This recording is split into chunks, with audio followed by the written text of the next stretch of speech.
Abra sua Bíblia, na carta do apóstolo Paulo aos Romanos, capítulo número 1, veremos o final do verso 4 e o verso 5. O tema da palavra de hoje é: quem crê, obedece. Olha o que diz a palavra do Senhor. Romanos, capítulo número 1. Vamos ler a partir do verso 1, para que a gente possa ter maior compreensão.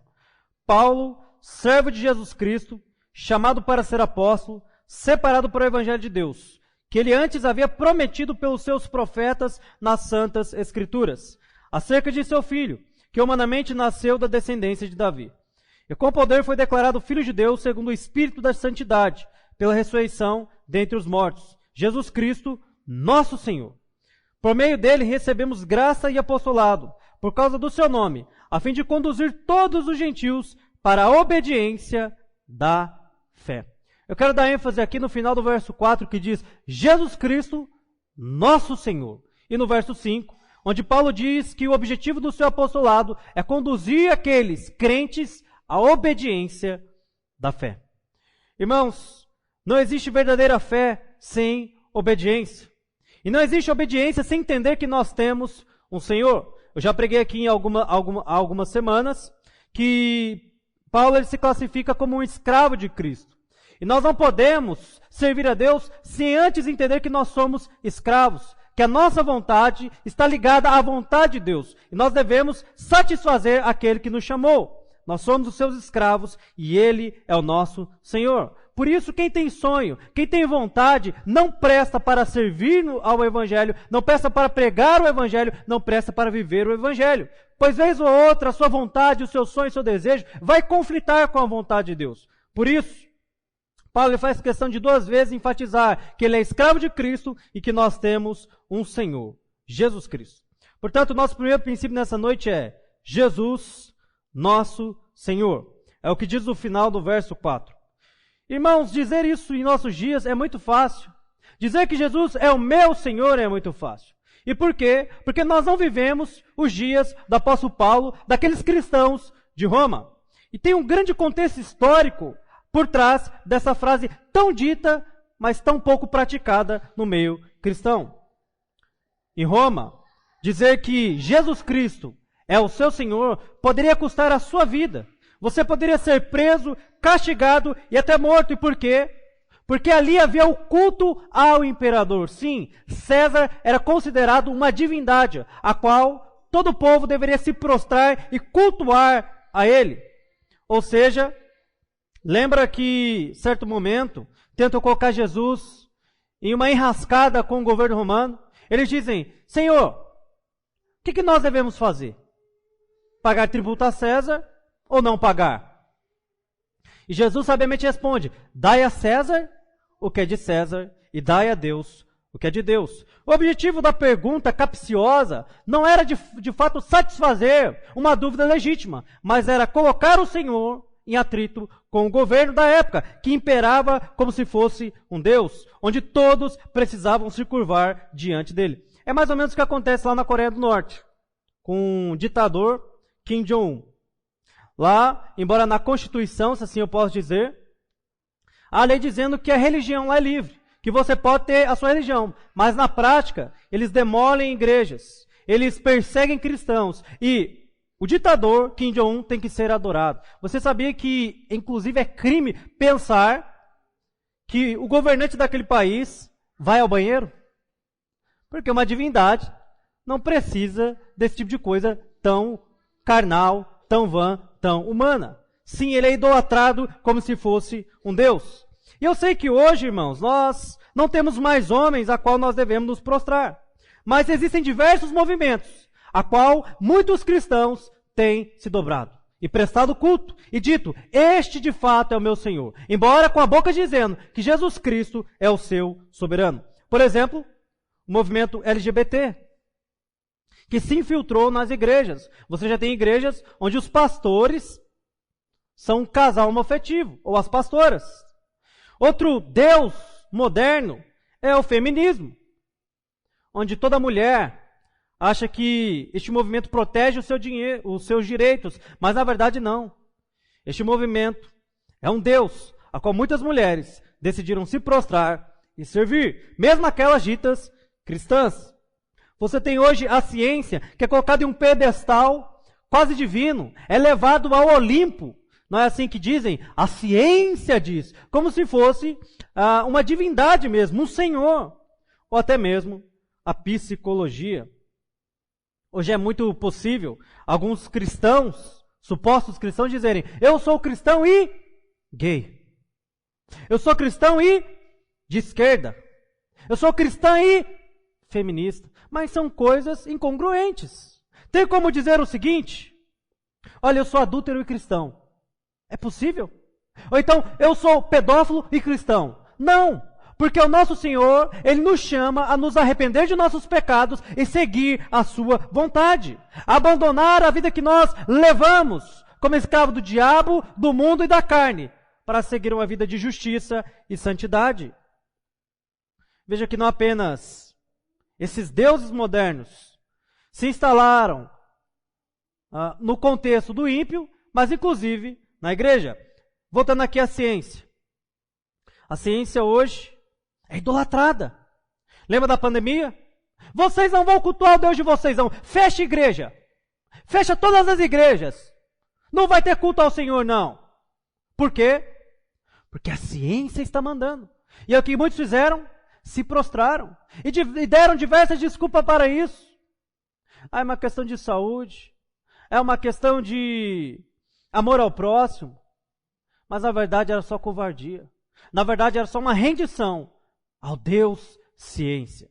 Você tem hoje a psicologia, que também é uma espécie de Deus, a qual muitos se curvam e dizem: é o meu Senhor. Por exemplo, a psicologia vai dizer: não discipline o seu filho, como diz a Bíblia, pois ele crescerá traumatizado. Ao que é que você diz? Sim, Senhor. Sim, Senhor. É verdade. Ou seja, assumir que Jesus, irmãos, é o nosso Senhor, é seguir o que Ele ordena em Sua palavra, independente de qualquer coisa, independente das consequências. É dizer que nós não podemos fazer o que nos dá na telha, porque nós temos que prestar conta e seguir aquele que nos arregimentou. Esse é o nosso Deus. Mas muitos confessam Jesus como seu Senhor com a boca, mas não agem como se Jesus fosse o seu Senhor. Lembra quando Pedro e os demais apóstolos foram advertidos para que não mais pregassem a respeito de Jesus Cristo ressurreto, para que se calassem? O que eles responderam? Está aí em Atos 5:29. É mais importante obedecer a Deus do que a homens. Mas quantos de nós obedecemos aos homens e desobedecemos a Deus? Preferimos agradar aos homens e desagradar o nosso Deus. E ainda dizemos: Deus entende. Não, Deus não entende. A Bíblia vai ser bem clara. Aquele que não ajunta, espalha. Quem não é por mim, é contra mim. Precisamos decidir se temos um Senhor ou se não temos um Senhor. Ter Cristo como Senhor, irmãos, é fazer como Sadraque, Mesaque e Abednego. Não se prostrar diante dos ídolos que são levantados diante de nós, como estes que eu citei. Mas hoje é muito fácil dizer isso. Jesus é o meu Senhor, Cristo é o meu Senhor. Ainda em países muçulmanos, irmãos, continua um perigo assumir o senhorio de Jesus Cristo. Lá custa a vida. Você dizer que você serve não a Maomé, mas a Jesus Cristo. Ter uma Bíblia é uma infração, é uma quebra da lei, a qual você pode ser preso e até mesmo executado muitas vezes. Portanto, não basta dizer apenas Jesus é o meu Senhor com a boca. Precisamos demonstrar através de atitudes. Você não é o que você fala, você é o que você faz. Não adianta você falar que é cristão e agir como ímpio. Se você age como ímpio, você é um ímpio, é um bode infiltrado no meio do povo de Deus. E precisa se arrepender, precisa se converter, precisa se voltar a Deus. Eu lembro que na minha época de escola, porque muitos jovens na escola se escondem. Mas eu lembro que na minha época da escola, a grande pressão era para namorar, usar drogas, participar das mesmas festinhas que a turma participava. Mas hoje a pressão é para que você se renda ao homossexualismo, para que você se renda ao vocabulário neutro, menines, para que você se renda aos professores progressistas que sapateiam sobre a nossa fé. Hoje, irmãos, assumir que Jesus Cristo é o nosso Senhor, quando tiver aquela festinha na sua família, você não se entregar às bebidas, não se entregar à folia que está acontecendo ali, mas se manter íntegro. E você será chamado de religioso, de fanático, de fariseu. É não aceitar que façam isso na sua casa. É não ser conveniente com as obras das trevas. É dessa forma que você diz em alto e claro som: Jesus reina sobre essa casa. Assumir Jesus como Senhor, minha querida irmã, é dizer que você está submissa ao seu marido e entregue a maternidade. Isso é quase um tapa na cara das mulheres dessa época, que se dizem empoderadas.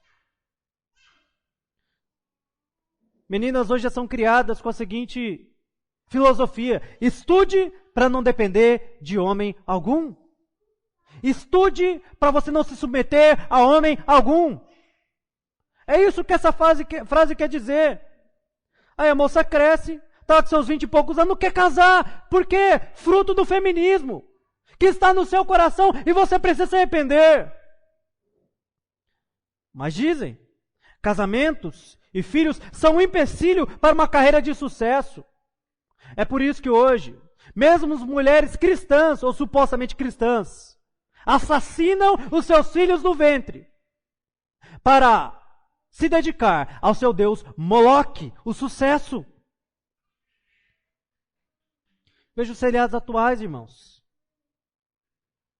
Eu, a patroa e as crianças. Ou seja, tem se gerado no imaginário que a mulher é a patroa da casa. É a cabeça da casa. É por isso que tanto no meio evangélico como secular, a taxa de divórcio é 50%. Porque se inverter os papéis, se perverter os papéis, não adianta você achar que vai dar certo desobedecendo a Deus. Não vai. Quando você, irmã, quer reinar na sua casa, quando você quer ser a testa da sua casa, não tem como o seu casamento experimentar da plenitude de Deus. A minha geração cresceu assistindo, por exemplo, desenhos como Os Simpsons, onde, olha aquela família. Quem são aquelas que encabeçam a casa? As mulheres. O Homer é um banana. E quem governa a casa é a Marge. Isso reflete os nossos lares hoje. Nós damos risadas, mas isso é o que está acontecendo na sua casa.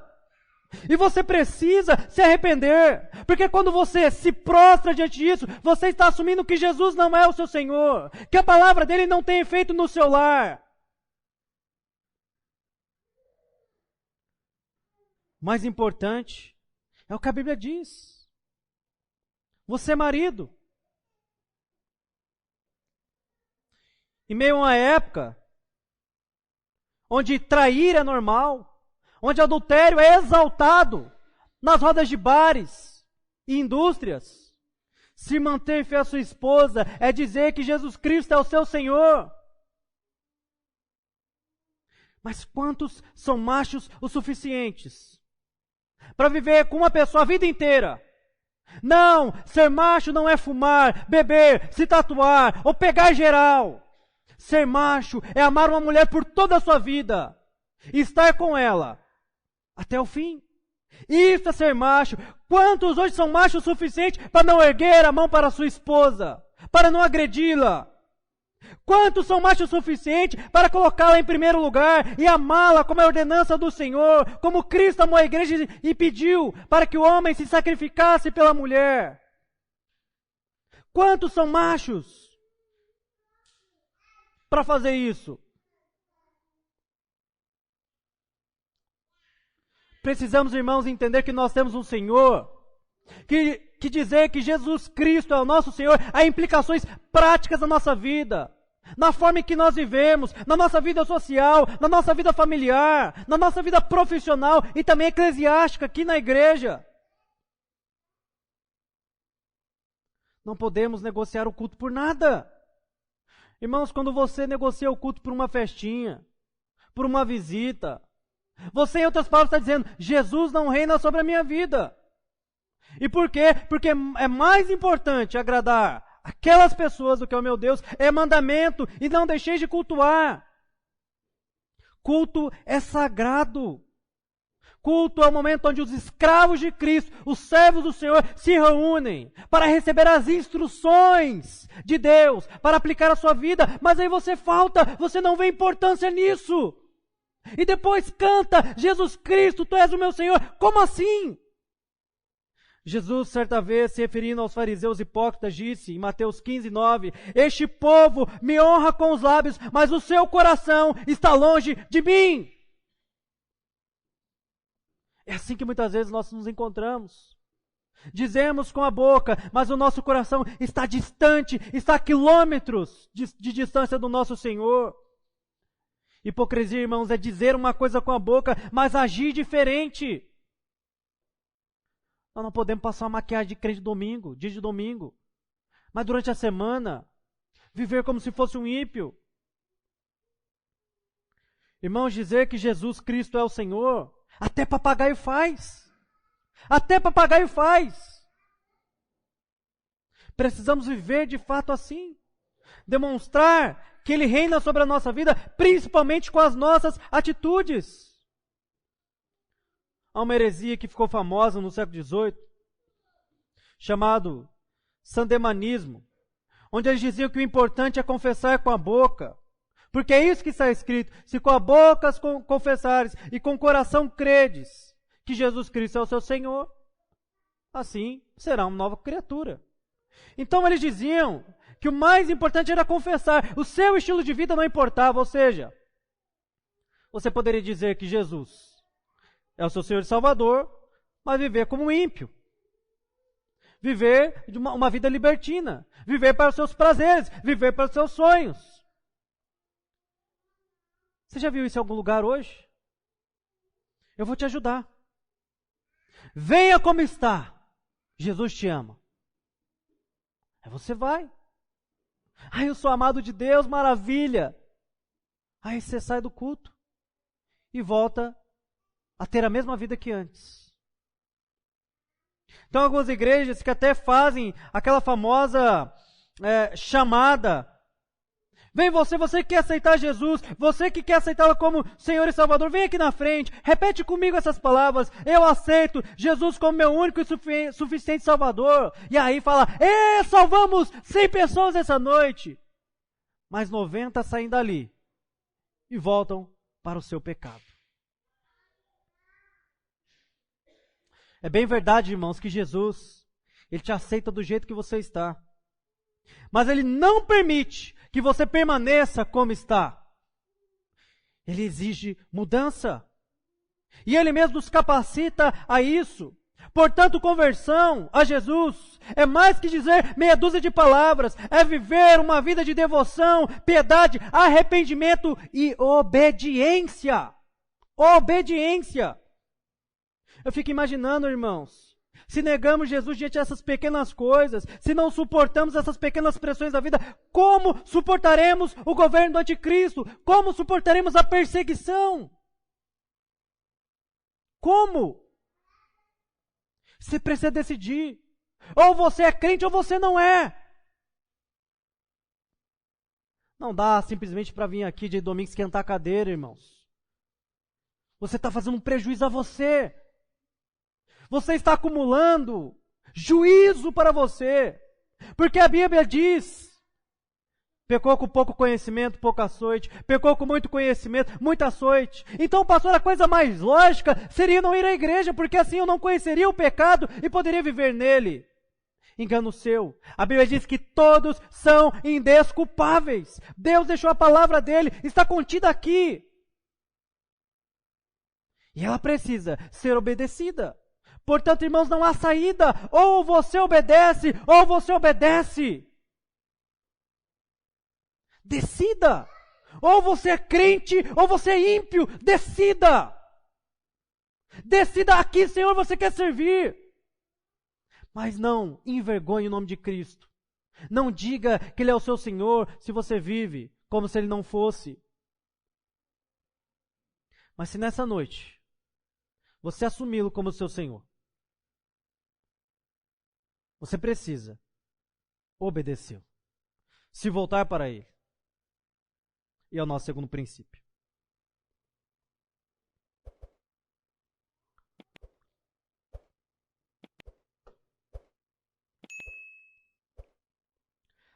Não existe fé verdadeira sem obediência. É o que Paulo vai dizer aí no verso 5. Por meio dele recebemos graça e apostolado, por causa do seu nome, a fim de conduzir todos os gentios para a obediência da fé. Paulo está dizendo que o objetivo pelo qual ele recebeu graça e o seu apostolado não foi para se exibir. Não foi para ganhar projeção. Não foi para faturar com o Evangelho. Mas foi para ser um instrumento para conduzir os gentios à obediência da fé. Irmãos, veja que não é a obediência que a fé produz. Nem a obediência a qual a fé nos leva. Mas ter fé e ser obediente é a mesma coisa. Não é possível você ter fé sem ser obediente. E não é possível ser obediente sem crer, sem ter fé. As duas coisas andam juntas, de mão dadas. A fé sempre é seguida, portanto, com uma ação. Lembra Naamã, um general sírio, coberto por úlceras. Era leproso. Mas então a sua serva diz: olha, eu conheço um homem. Deus está com ele, ele pode te purificar.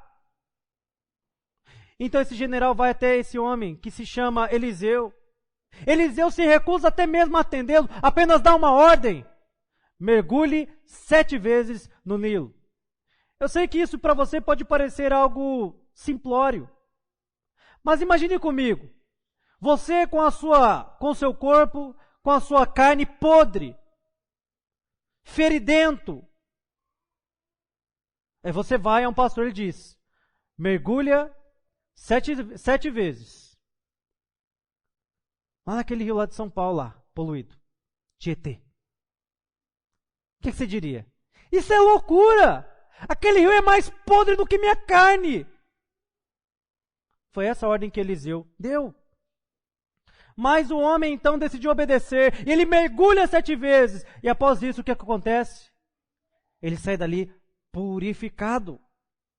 Irmãos, a fé sempre implica em uma ação, em uma atitude. Por exemplo, o batismo. O que é o batismo? O batismo é a confissão pública de arrependimento de pecado, de negação daquela antiga vida para uma nova vida de obediência a Cristo.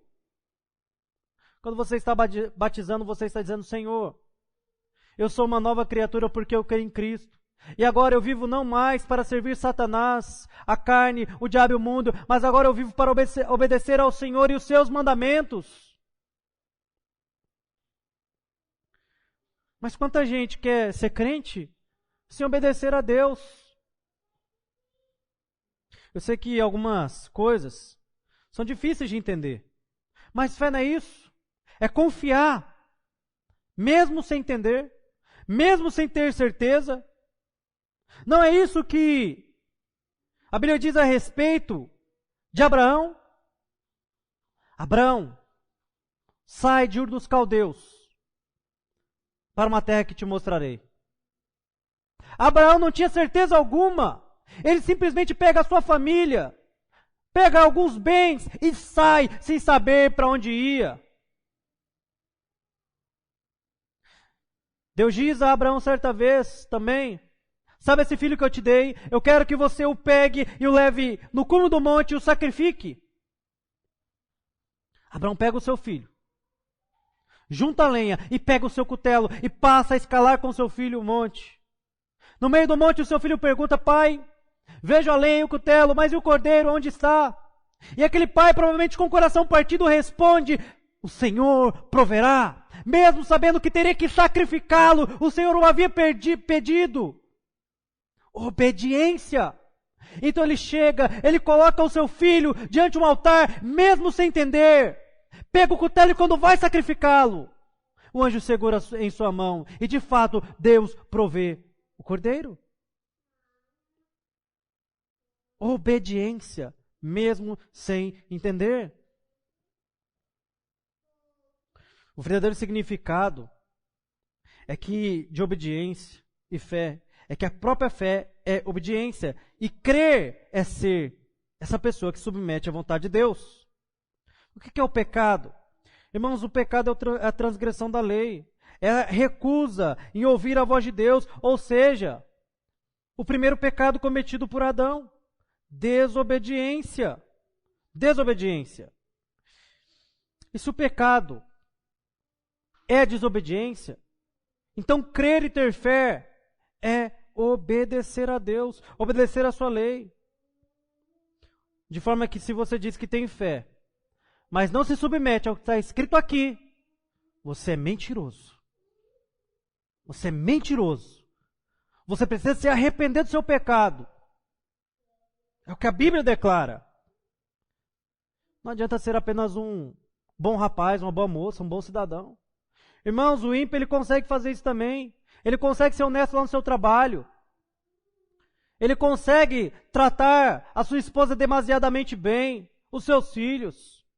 Ele até consegue de vez em quando acordar e falar, Deus, obrigado por esse dia. E ao dormir fazer a mesma coisa. O ímpio consegue até de vez em quando abrir a Bíblia em um salmo e ler. Mas aí está a diferença entre o crente e o ímpio. O crente não apenas quer ter essa boa conduta moral e ética, ele quer viver o Evangelho. Ele quer ler essa Escritura e quer aplicar a sua vida.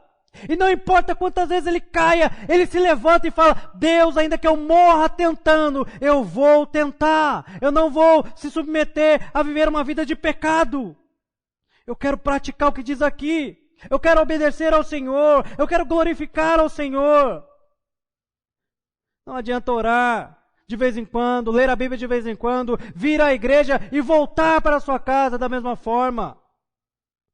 Fazer isso é ser tão pecador como homicida, ladrão ou pedófilo. É o que Tiago 1,22 vai dizer, sede praticantes da palavra e não somente ouvintes, enganando a vós mesmos. Irmãos, não podemos viver uma grande mentira. Eu sei que ninguém é perfeito, mas precisamos ter em nosso coração o anseio de praticar o que diz a palavra de Deus. Nós, às vezes, estamos passando a perna em nós mesmos, estamos nos enganando. Até quando, meu irmão, você vai aceitar viver esse cristianismo mediano, frio, morno? O morno não serve para Deus. Ou você é crente, ou você é quente, ou você é frio. É o que a Bíblia declara. Você não se cansa de anos após anos vir, sentar e não ter nenhuma atitude em relação ao Evangelho, nenhum posicionamento. Você não se cansa de ser apenas um ouvinte. Irmão, simpatizar com a boa nova do Evangelho. O ímpio também simpatiza. Ele gosta de ouvir. Agora, praticar é outra coisa. Não ouvir a voz de Deus é a essência do pecado. Quantas vezes você caiu?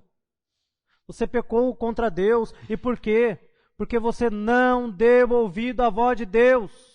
No casamento, na criação dos seus filhos, no seu trabalho, na igreja, e hoje você colhe as consequências. Não foi assim que aconteceu. Com o pecado original, Deus disse, não coma da árvore do conhecimento do bem e do mal. O homem foi e comeu. Deus disse a Caim, o teu pecado, o teu desejo será contra ti, mas cabe-te a dominá-lo. Ele não ouviu e assassinou o seu irmão. Sim, não ouvir a voz de Deus é a essência do pecado. É por isso que há tanto assassinato, adultério. É por isso que nós vemos o que vemos aí, tanta violência, apostasia, porque deixaram de ouvir a Deus. E passaram a ouvir estes deuses modernos.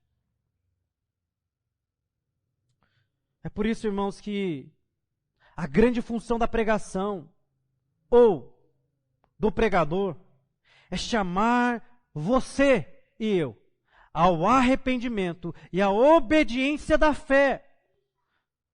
Pois, no caso contrário, estaremos em pecado.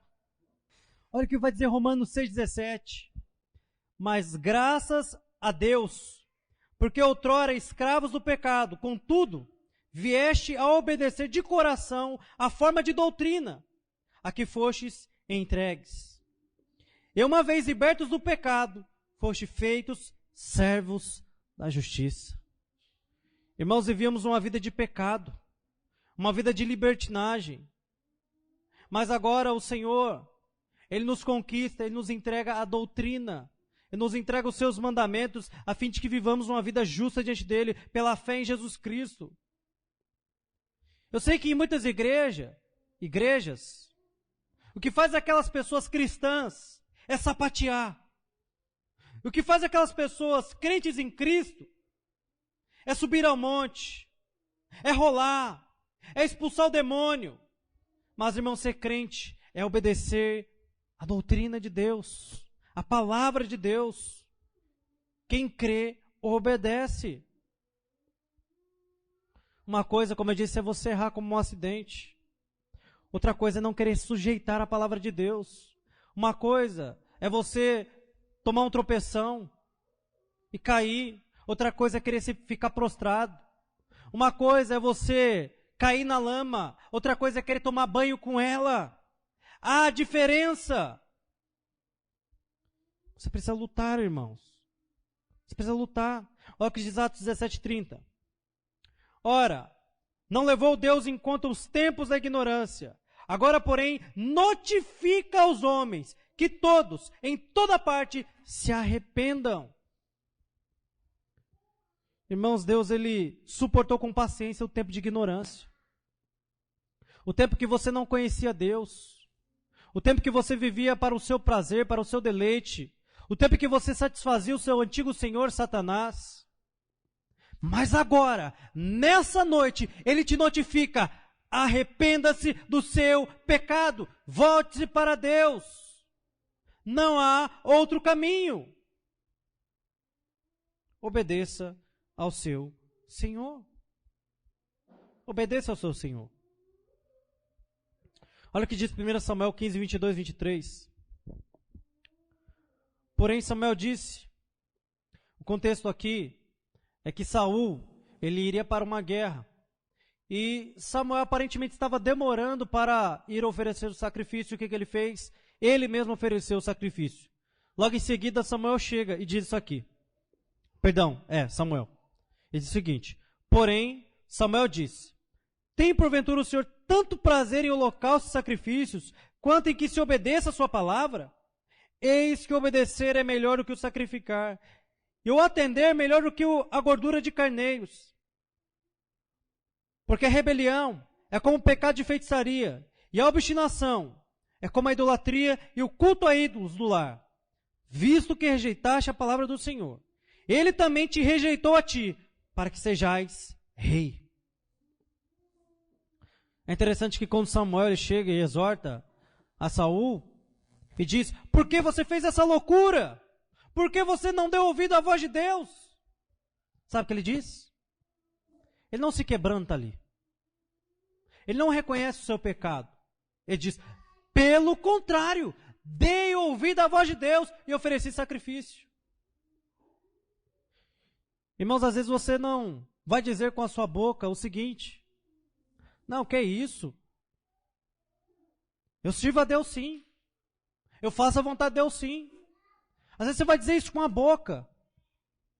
Mas se sua atitude é diferente, é como que aconteceu com Saul. Ele rejeitou o Senhor através das suas atitudes, embora com a sua boca dissesse que o adorava, que o amava e que o obedecia. Tem muito crente que sobe ao monte, faz voto, ora de madrugada, faz obra social, mas é pastora. É pastora. Tem o Senhor tanto prazer em sacrifícios quanto se obedeça a sua palavra? Tem o Senhor tanto prazer nisso? Obedecer é melhor que sacrificar. Se a Bíblia diz que isso é reservado ao homem, que assim seja. E a mulher que lhe seja por auxiliadora. Nós não somos salvos por apenas dizer que Jesus é o nosso Senhor, mas por uma atitude de coração que envolve uma ação prática. Lembra que era a parábola dos 2 filhos? Que seu pai manda trabalhar na vinha? Ele diz ao filho, vai trabalhar na vinha. E o filho diz, eu não quero. Em seguida se arrepende e vai. Enquanto o filho diz, tá bom pai, eu vou. E não vai. Irmão, se arrepender genuinamente é se entristecer pelo seu pecado e ir trabalhar e tomar uma atitude e fazer alguma coisa. Isso sim é crer. Isso sim é declarar com atitudes que Ele é o seu Senhor. Lembra Zaqueu? O Senhor está comendo com esse pecador. Ele é publicano, ele rouba o próprio povo. O que Zaqueu faz? Decida agora que se alguém roubei, restituirei 4 vezes mais. Uma atitude do seu arrependimento. Lembra o que Tiago diz? A fé sem obras, irmãos, é morta. É morta. Onde estão as tuas obras? Onde estão as tuas obras? Onde está o teu serviço a Deus? Cadê a disposição para servir? Para obedecê-lo em sua casa? Para obedecê-lo aqui na igreja? Tiago 2, 21, 22 diz o seguinte: não foi por obras que Abraão, nosso pai, foi justificado, quando ofereceu sobre o altar o próprio filho Isaque? Vês como a fé opera juntamente com as suas obras. Com efeito, foi pelas obras que a fé se consumou. Irmãos, a fé se consuma pela sua atitude. Pela sua atitude. Conforme ensina o apóstolo Paulo. Paulo vai dizer que ninguém que tenha se arrependido do seu passado vai querer voltar àquela antiga vida. Porque é uma nova criatura e as coisas velhas se passaram e eis que todas se fizeram novas. Ele creu no Evangelho, ele quer viver à luz do Evangelho. Crer no Evangelho é rejeitar aquela velha vida que você vivia antes. É como 1 João 3, 9 diz. Aquele que é nascido de novo não vive na prática do pecado, pois o que está nele agora é a divina semente e este não pode viver pecando. Ser salvo, irmãos, é crer em Deus. Mas é mais que crer em Deus, é obedecer os seus mandamentos. Você tem obedecido aos mandamentos do Senhor?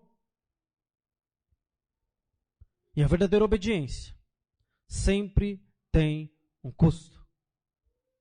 Sadraque, Mesaque e Abednego, a meio de Daniel, se recusaram a se prostrar diante daquela estátua. Qual foi a consequência? Foram jogados na fornalha. Aprove Deus livrá-los, mas às vezes não é assim. Às vezes, por defender a sua fé, você vai perder o seu emprego, vai perder amizades, parentes vão deixar de frequentar a sua casa. Mas a obediência sempre tem um custo. Lembra o próprio Daniel? O rei baixa um decreto, não pode mais orar. O que Daniel fez? Eu vou desobedecer. Porque importa obedecer a Deus do que aos homens. Consequência, foi lançado em uma cova cheia de leões. Aprove a Deus livrá-lo também. Mas, e de regra, sempre terá uma consequência. Vejamos, por exemplo, os apóstolos. Nós não vamos deixar de pregar Cristo Jesus ressurreto. Consequência, prisão, castigos e, por fim, a morte. Servir a Cristo, irmãos, custa tudo. Obedecer a Cristo custa a nossa própria vida. Lembra Jesus? Pai, se possível, faça de mim este cálice, mas não se faça a minha vontade, mas a tua. Orou assim por 3 vezes. Qual foi a vontade do Senhor? Vá para a cruz. Tome cada gota daquele cálice. E ele foi. Obedecer sempre terá um custo. Lembra Lucas 9? Jesus disse, quem quiser me seguir, negue-se a si mesmo, tome a sua cruz e siga-me. Pois todo aquele que quiser preservar a sua vida, este perdê-la-á. E todo aquele que perder a sua vida por amor a mim, este ganha-la-á. Pois que adianta o homem ganhar o mundo inteiro e perder a sua alma? Você quer seguir a Cristo? Negue-se a si mesmo. Tome a sua cruz e o siga. Não tem como você agradar a todos. Não tem como agradar gregos e troianos. Não tem como agradar os seus parentes, os seus filhos, o seu chefe e a Deus. Muitas vezes é necessário escolher. Escolha a Deus. Escolha agradar ao Senhor. Escolha demonstrar e dar razão da fé que você diz ter. Caso ao contrário, você é apenas mais um impostor no meio do povo de Deus. Está enganando a si mesmo. Irmãos, eu não quero viver a minha vida de maneira que quando eu chegar diante do Senhor, Ele diga: infiel, apartai-vos de mim, porque jamais vos conheci. Eu quero viver a minha vida, mesmo nas poucas coisas que me foram confiadas, sendo fiel. Para que quando eu chegue diante do Senhor naquele grande dia, eu possa também ouvir de sua boca: servo bom e fiel. Me foste fiel no pouco, sobre o muito te colocarei. Entra no gozo do seu Senhor. Quantos mais querem obedecer para ouvir isso da boca do seu Senhor? Se coloque de pé, vamos orar.